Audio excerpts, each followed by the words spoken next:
안녕하세요. 문영종 목사입니다. 5월 둘째 주 수요 묵상을 시작하도록 하겠습니다. 저희 교회 주보에 보시면 매일 묵상이라고 하는 날이 있는데요. 지난주에 레위기가 끝나고 이제 민수기가 시작이 되었습니다. 그래서 오늘은 여러분들과 함께 이 민수기가 어떤 책인지 여러분들과 함께 간략하게 소개하고 또 살펴보는 시간을 갖도록 하겠습니다. 민수기는 말 그대로 하나님의 백성의 수를 조사한다, 인구 조사한다라는 그런 의미를 가지고 있습니다. 그래서 실질적으로 민수기를 보시면 1장과 26장에 이스라엘 백성들이 인구를 조사하는 그런 내용이 나오는 것을 여러분들이 볼 수가 있을 거예요. 근데 사실 여러분, 민수기라고 하는 내용으로 볼 때 이 인구 조사의 내용은 그다지 그렇게 큰 범위를 차지하고 있진 않습니다. 사실 이스라엘 백성들이 광야 생활을 할 때 인구 조사를 하긴 하지만, 그렇지만 그들이 첫 번째 인구 조사를 광야 시작하면서 하게 되고, 그리고 두 번째는 광야가 끝나면서 두 번째 인구 조사를 하게 되거든요. 그래서 아마 민수기라고 하는 이름이 붙었지 않는가, 그리고 또 영어로는 numbers라는 이름이 붙었지 않는가라는 그런 생각이 듭니다. 하지만 여러분, 실질적으로 히브리어 원어 성경에 보시면 이 히브리어 원어 성경에는 바미드바르, 이게 무슨 뜻이냐면 광야에서라고 하는 그런 뜻을 가지고 있어요.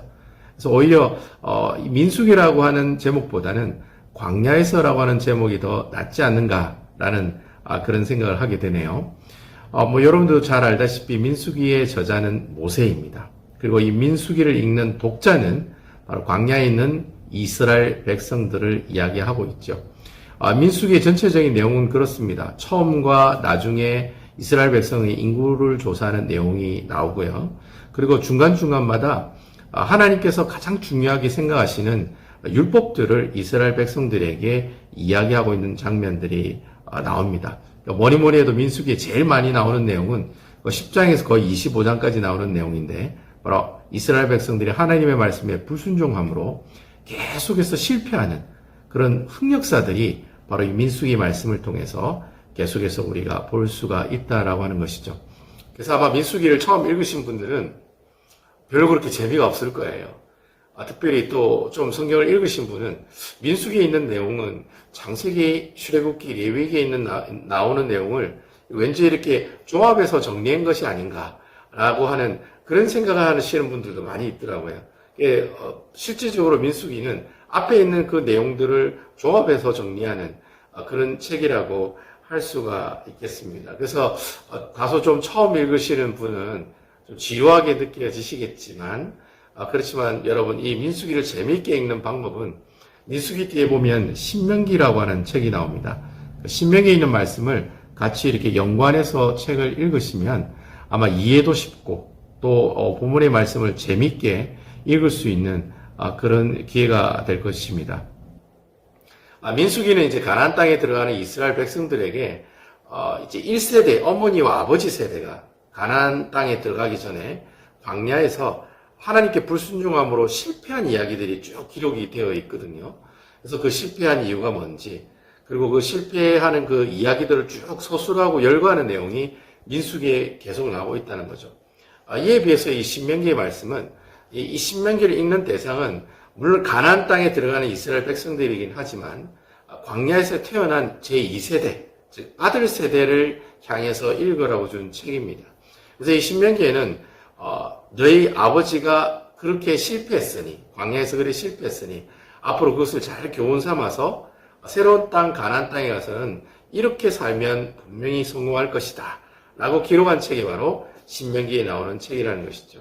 그래서 보통 민수기를 과거에 얽힌 이야기의 책이고, 그리고 신명기는 앞으로 다가올 미래의 자녀들에게 읽으라고 준 책이다라고 많이 이야기를 하고 있습니다. 그래서 여러분, 이 민수기와 신명기는 서로 따로 떨어져서 보는 것이 아니라 함께 같이 붙여서 같이 이해하고 보는 것이 훨씬 더 여러분들 성경 보시기에 더 쉽다라는 사실을 여러분들에게 말씀을 드립니다. 민수기는 총 36장으로 이루어져 있습니다. 보통 제가 성경을 가르칠 때 민수기 36장이 외우기 힘들면 일사천리 36개, 일사천리 36개 이렇게 외우라고 하거든요. 이 일사란 말은 민수기의 14장이 굉장히 중요하다는 겁니다. 그리고 민수기는 전체가 36장으로 되어 있으니까 일사천리 36개 이렇게 외우면 민수기는 그렇게 구성이 되어 있구나라는 사실을 여러분 금방 외울 수가 있을 겁니다. 뭐니 해도 민수기에 나오는 내용 중에 가장 중요한 내용은 민수기 14장에 나오는 내용입니다.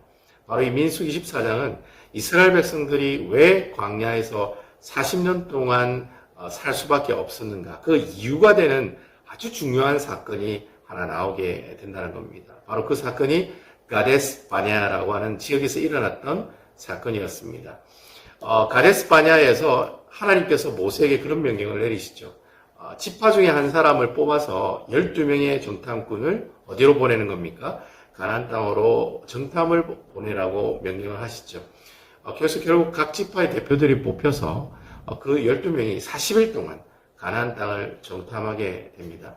근데 여러분들 그 결과를 여러분 잘 알다시피 10명의 정탐꾼들은 다 부정적인 그런 의견을 가져왔습니다. 하지만 단 두 사람, 갈렙과 여호수아만 그 땅은 하나님께서 주신 땅이고 그들은 우리의 밥이라고 그렇게 고백을 하는 장면을 볼 수가 있었죠.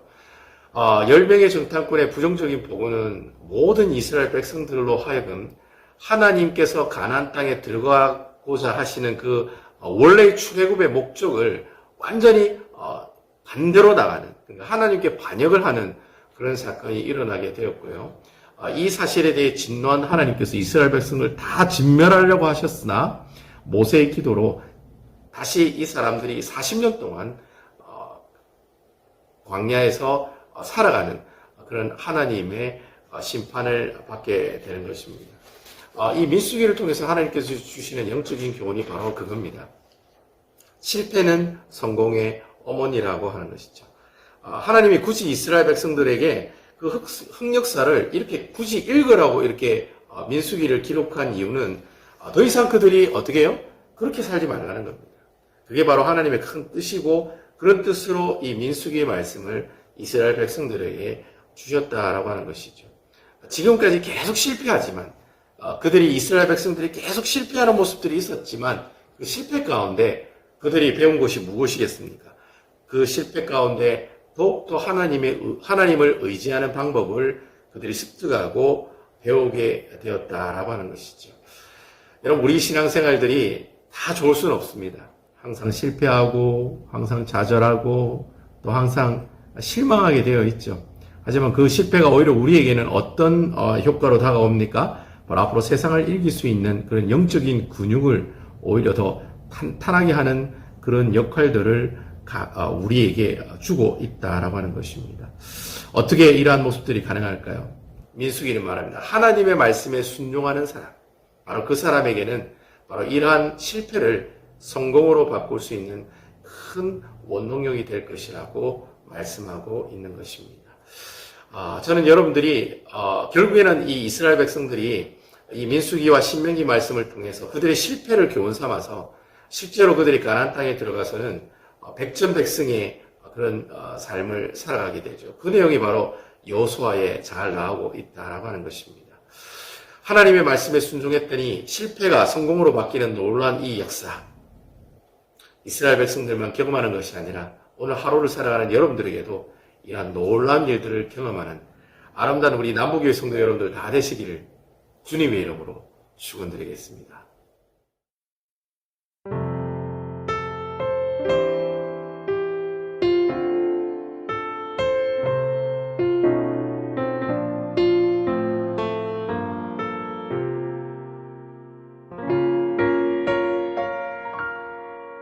왜 나를 깊은 어둠 속에 홀로 두시는지, 어두운 밤은 왜 그리 길었는지,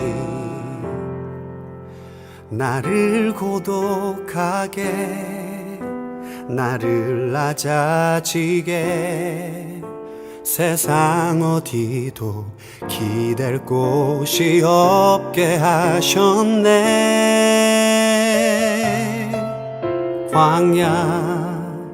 광야에 서 있네.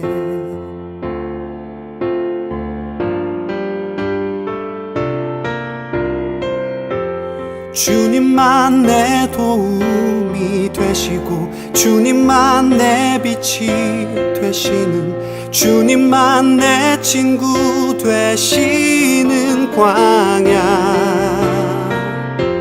주님 손 놓고는 단 하루도 살 수 없는 곳